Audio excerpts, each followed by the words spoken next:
Magandang araw mga bata! Ako si Teacher Ba Emred o Teacher Ba ang makakasama ninyo sa isang masaya, makulay at malikhaing paglalakbay dito sa kindergarten! Tara, samahan niyo ako at sabay-sabay tayong matuto dito sa Puerto Princesa Dream TV.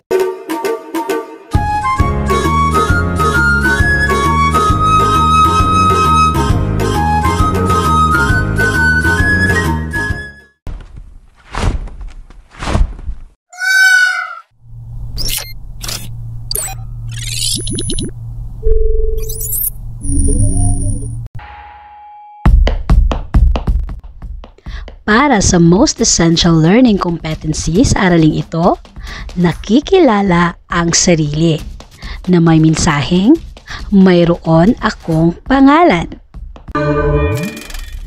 Siguraduhin na sa maayos kayong pwesto at malinaw akong naririnig.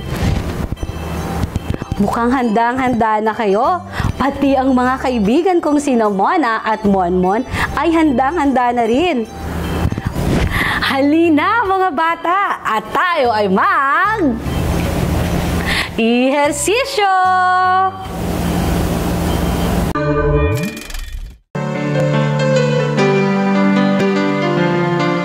Simulan ang gawain ng buong sigla. Palakpak, palakpak, tayo'y pumalakpak sa kanan, sa kaliwa, tayo'y pumalakpak.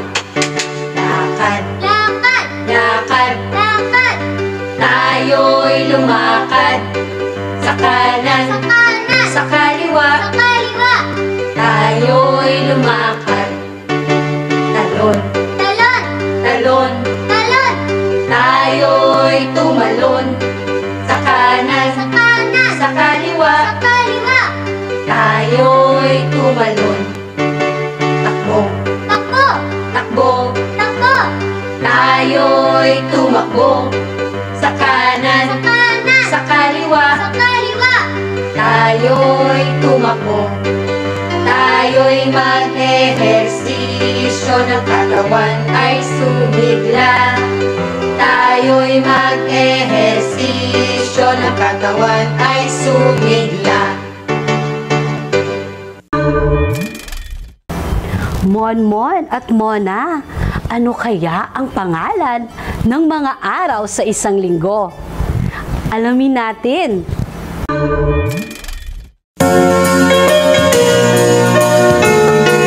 Halina gawitin ang 7 araw. Linggo, Lunes, Martes, Miyerkules, Huwebes, Biyernes at Sabado. 7 araw sa isang linggo. Linggo, Lunes, Martes, Miyerkules, Huwebes, Biyernes at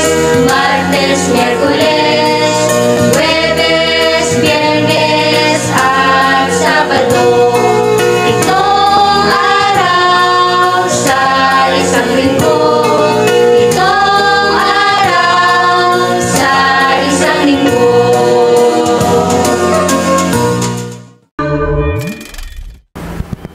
Ito ang mga pangalan ng araw sa isang linggo. Linggo, Lunes, Martes, Miyerkules, Huwebes, Biyernes at Sabado.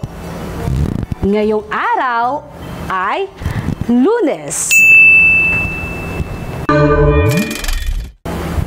Nakikita mo ba ang panahon sa labas?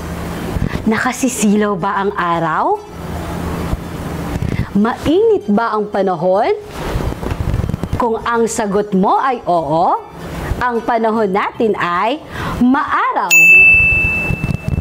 Kung ang sagot mo naman ay hindi, dahil malakas ang hangin, maitim ang langit, at kailangang gumamit ng payong, Ang panahon natin ay maulan.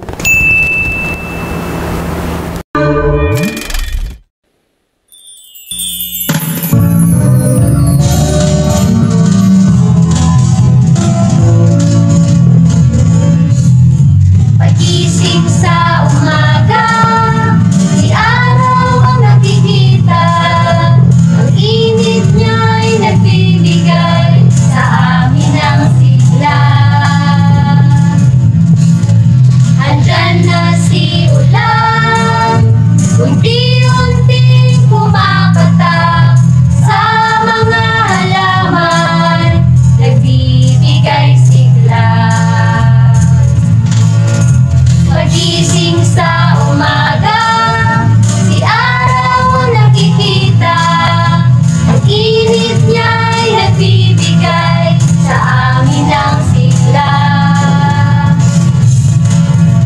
Andyan na si ulan, unti-unting pumapatak sa mga halaman, nagbibigay sigla.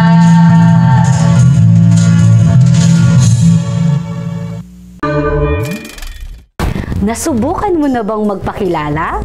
Lalo na sa mga taong bago mo pa lang nakita? Ako ay may pangalan.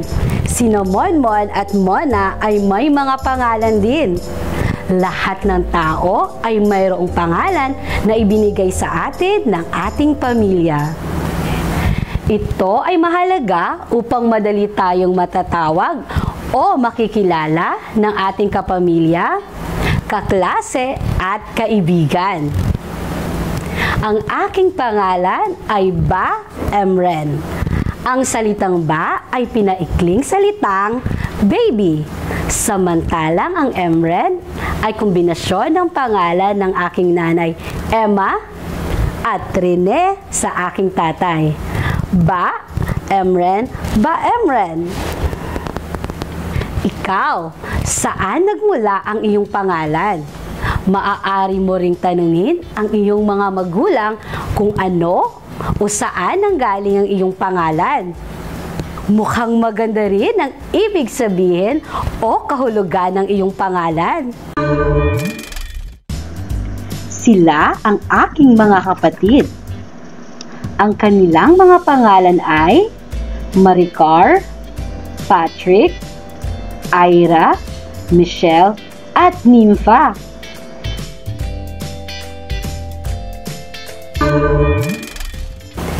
Meron ka rin bang mga kapatid? Kung meron, ano ang mga pangalan nila? Kung wala naman, sino ang iyong mga kasama sa bahay? Ano ang mga pangalan nila? Sige nga, sabihin mo sa akin kung ano ang mga pangalan nila. Natutuwa ako at alam mo ang mga pangalan ng iyong kapatid at mga kasama mo sa bahay. Ano nga ulit ang aking pangalan? Tama! Ako si Teacher Ba Emren. At sa ganitong paraan ko, isinusulat ang aking pangalan.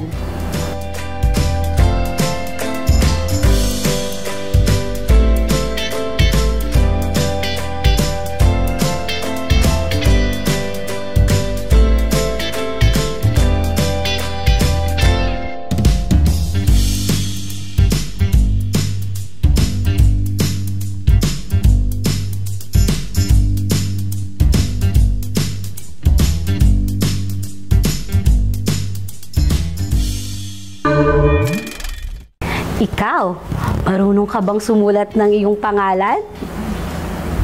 Kung oo ang sagot mo, mahusay! Kung hindi naman, huwag kang mag-alala. Tuturuan kita kung paano mo isusulat ang iyong pangalan. Ngayong araw ay tuturuan kitang magsulat ng iyong pangalan sa tulong ng ating unang gawain na tatawagin nating name tracing. Ang mga kakailanganin para sa ating unang gawain, worksheets na may nakasulat sa inyong pangalan, at lapis o anumang panulat.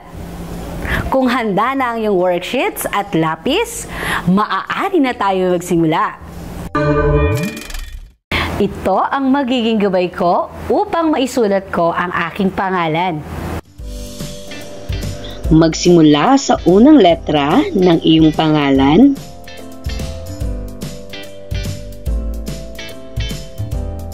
Hanggang sa huling letra nito.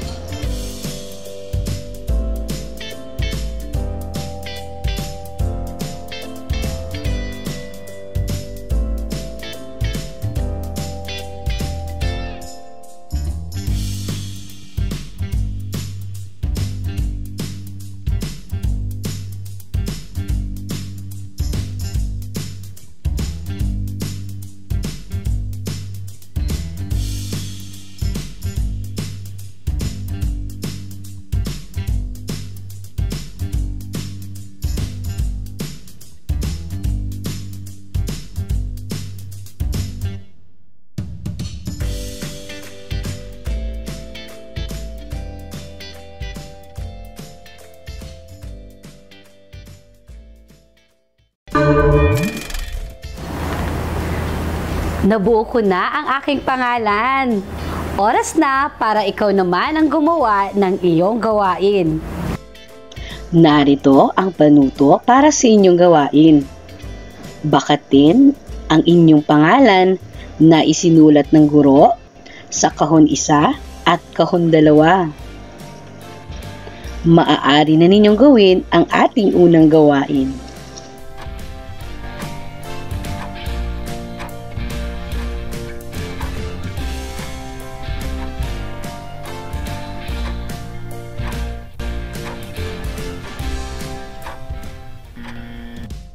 Isunod naman natin ang gawain 2.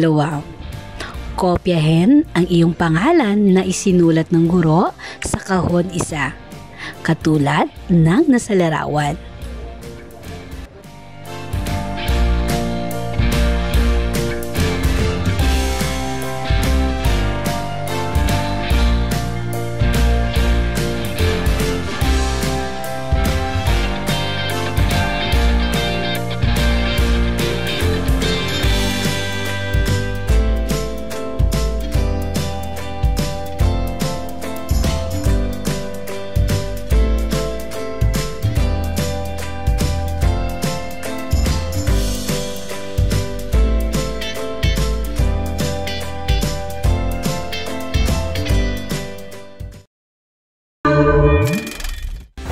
Natapos mo na ba ang iyong unang gawain?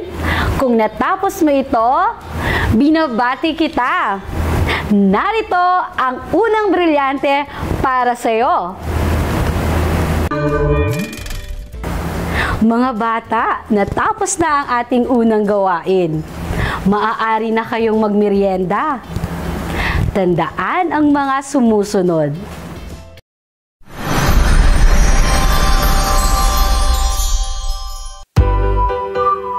Kumusta? Mga bata, narito ang ilang mga paalala bago tayo mag-recess. Bago kumain, ay dapat malinis ang ating mga kamay. Tandaan ang mga sumusunod na paraan sa wastong paghuhugas ng mga kamay. Basain ang mga kamay sa malinis o dumadaloy na tubig. Kumuha ng sabon at sabunin ng mabuti ang mga kamay. Kuskusin ang mga palad at likod ng kamay. Isa-isahing kuskusin ang mga daliri, lalo na ang mga pagitan nito. Banlawan ng husto ang mga kamay gamit ang malinis o dumadaloy na tubig. Patuyuin ng husto ang mga kamay gamit ang malinis na towel o pangunas. Malinis na ang ating mga kamay. Ngayon, oras na para manalangin.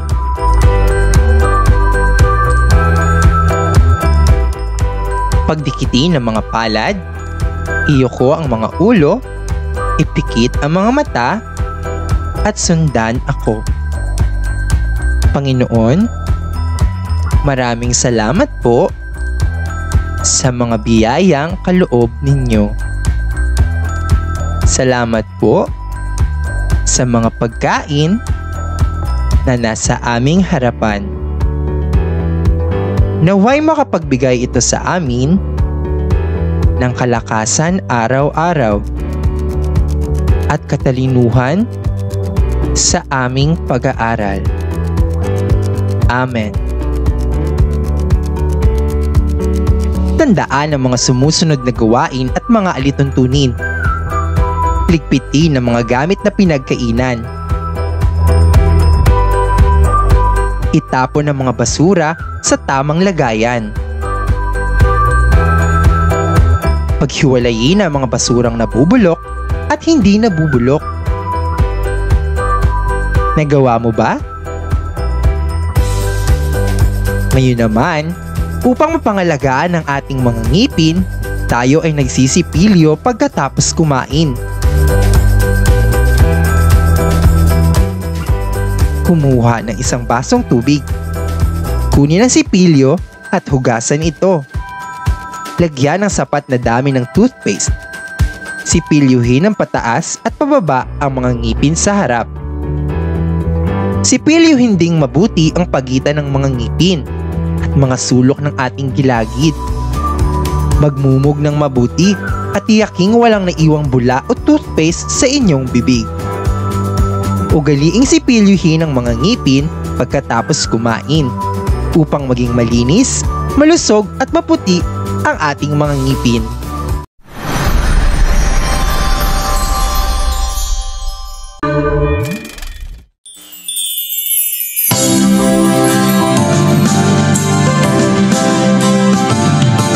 Buksan ang iyong isipan, buksan ang mga mata. May kwento na naman kayong mapakikinggan.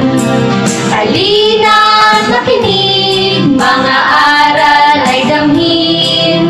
May matututuhan sa edukwentuhan. Halina't makinig, mga aral ay damhin. May matututuhan sa edukwentuhan.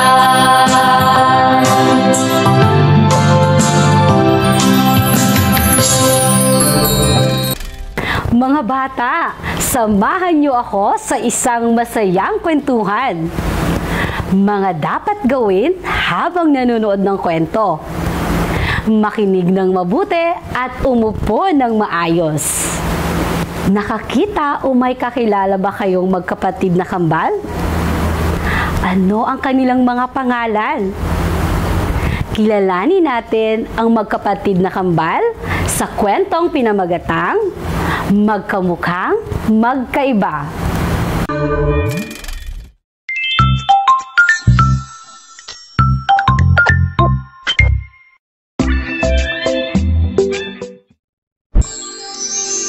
Magandang araw mga bata!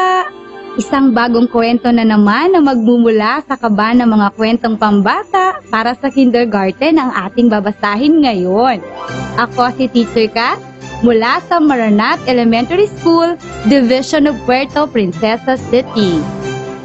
Ang kwento natin ngayon ay may content focus na Ako ay Namumukod Tangi.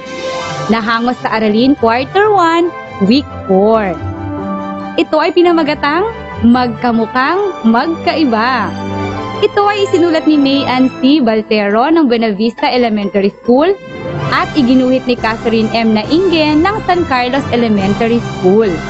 At binigyang buhay naman ito sa anyo ng multimedia ni Ginang Jonilyn Fondevilla at binibining Jobel T. Cahilo. Oh, handa na ba kayo? Halina't makinig! Sa Barangay Buena Vista, may mag-asawang nakatira. Sila ay may 2 anak na kahanga-hanga. Sila ay sina Tonton at Tintin. Kambal! Kambal! Sabay kaming napalingon sa batang sumisigaw. Oh, ikaw pala, Pipin. Pasensya at hindi ka na namin napansin. Sabi ni Tonton. Maglakad na tayo papasok sa paaralan. Yaya ni Pipin sa 2 bata. Tuwa Tawagin mo kasi kami sa aming tunay na pangalan, sabi ni Tintin. Pagdating sa eskwelahan, lahat ay namangha sa dalawang bata na magkamukhang magkamukha. Lahat ay masaya sa unang araw na eskwela. Pagpasok sa silid-aralan, lahat ay nagpakilala. Sinimulan ito na kanilang guro na si Binibining Romina. Mga bata ay tinuruan ng tamang pagpapakilala. Magandang umaga mga bata. Bati ni Binibining Romina. Magandang umaga po, ma'am. Sabay-sabay na banggit ng mga bata. Ako si Binibining Maria B. Romina, 30 taong gulang. Ako ang inyong guro sa kindergarten. Masayang pakilala ng guro. Ako si Pipin, 5 taong gulang na batang lalaki. Mahilig akong sumayaw at gumuhit. Masayang pakilala ni Pipin. Ako naman si Tonton, 5 taong gulang. Ako ay batang mabait at matulungin. Pangarap ko'y maging isang guro.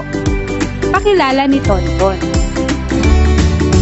Ako po si Tintin, 5 taon na batang babae. Kakambal ko si Tonton. Mahilig akong kumanta at pangarap ko'y maging artista. Magkamukha man sa inyong paningin, magkaiba naman sa lahat ng hilig at mithiin. Sabay na sambit ang dalawang bata. Natapos ang unang araw sa eskwela na may saya at galak sa bawat mukha ng mga bata. At dito nagtatapos ang ating kwentong Magkamukhang Magkaiba.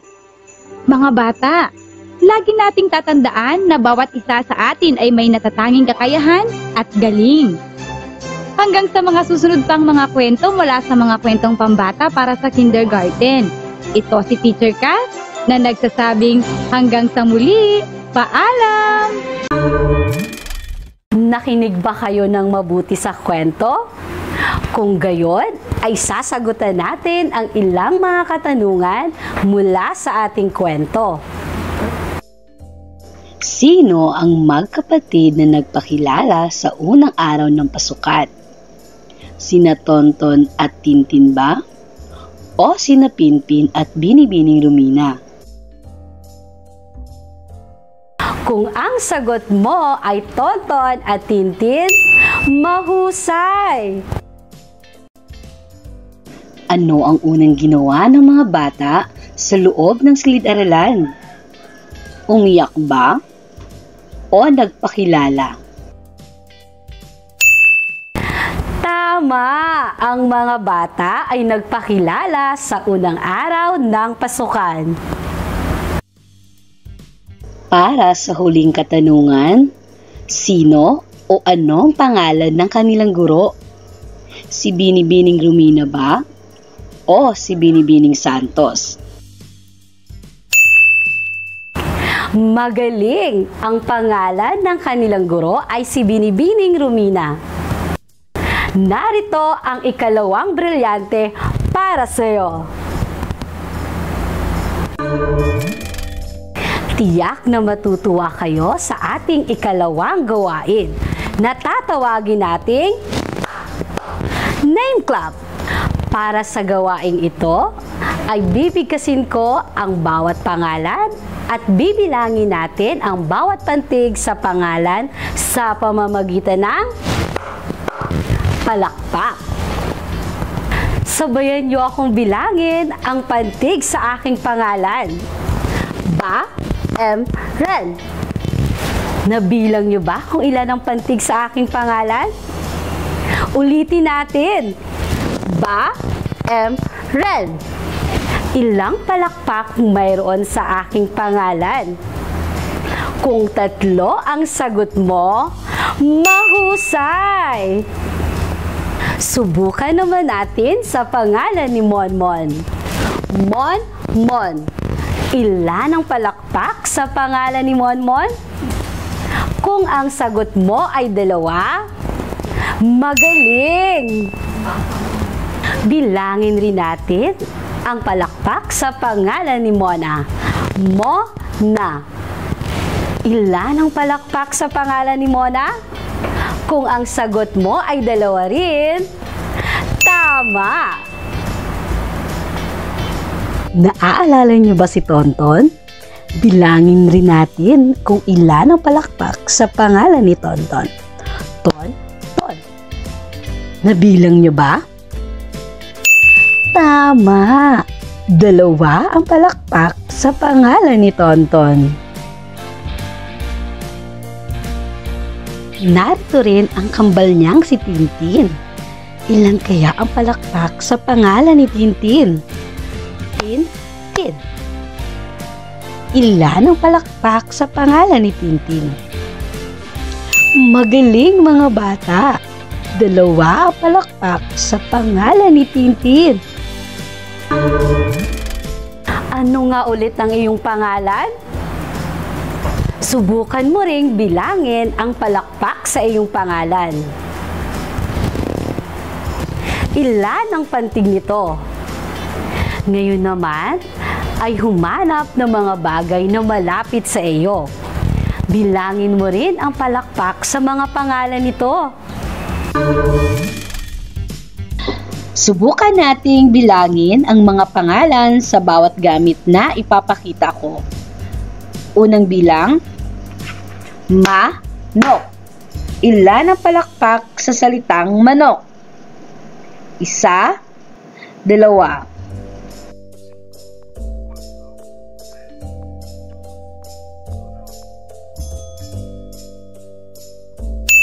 Tama! 2 ang palakpak sa salitang manok. Ikalawang bilang, martilyo. Ilan naman ang palakpak sa salitang martilyo? 3 o 2?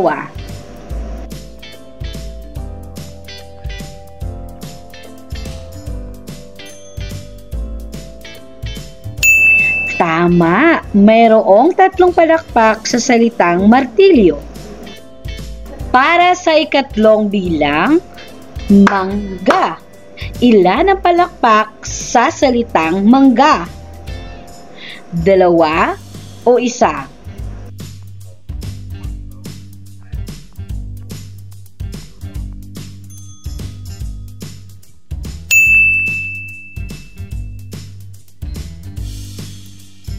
Mahusay! 2 ang palakpak sa pangalang mangga. Para sa ating huling bilang, ilan ang palakpak sa salitang mani? Mani!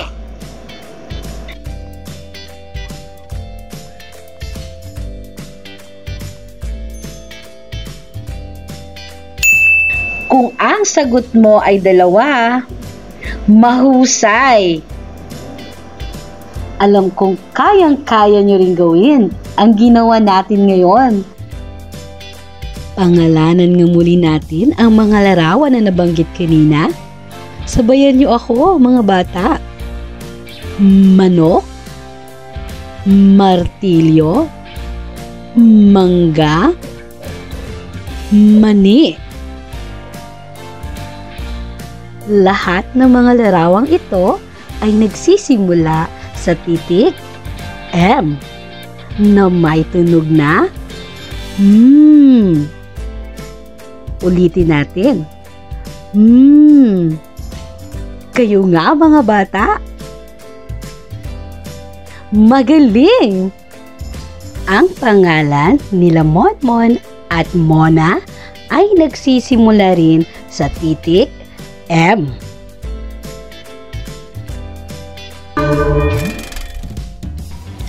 Kunin muli ang inyong worksheet para sa gawain siyam.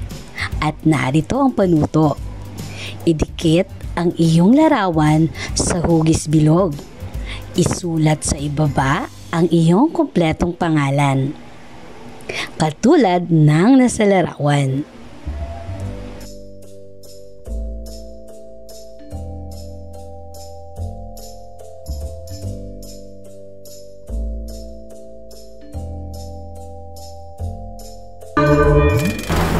Narito ang pangatlong brilyante para sa inyo. Para sa ating huling gawain, kayo ay maglalaro kasama ng iyong magulang, kapatid o mga kasama sa bahay at tatawagin natin itong name game. Para laruin ang larong name game, kasama ang magulang, kapatid o kasama sa bahay, bumuo ng hugis bilog. Magkaroon ng taya kung saan tatakpan niya ang kanyang mata at sabay-sabay na umawit ng gustong awitin. Sa paghinto ng kanta, ituturo ang miyembro ng pamilya at magpapakilala ito sa harap. Ipagpatuloy itong gawin hanggang ang lahat ay maipakilala ang sarili. Ngayong araw ay natutuhan natin ang magpakilala ng ating sarili, ang kahalagahan ng ating pangalan, at ang magbilang ng ating pangalan sa pamamagitan ng palakpak. Sana mga bata ay marami kayong natutuhan sa ating aralin. Oras na, Monmon at Mona, para magpaalam. Pero huwag mag-alala dahil marami pa tayong pupuntahan at masayang pagsasamahan. Abangan ang mga susunod pang episodyo dito lang sa Puerto Princesa Dream TV, kung saan kayong mga mag-aaral ang tunay na bida. Ako muli si Teacher Ba na nagsasabing ang lahat ng bagay ay nadadaan sa tiyaga. Paalam!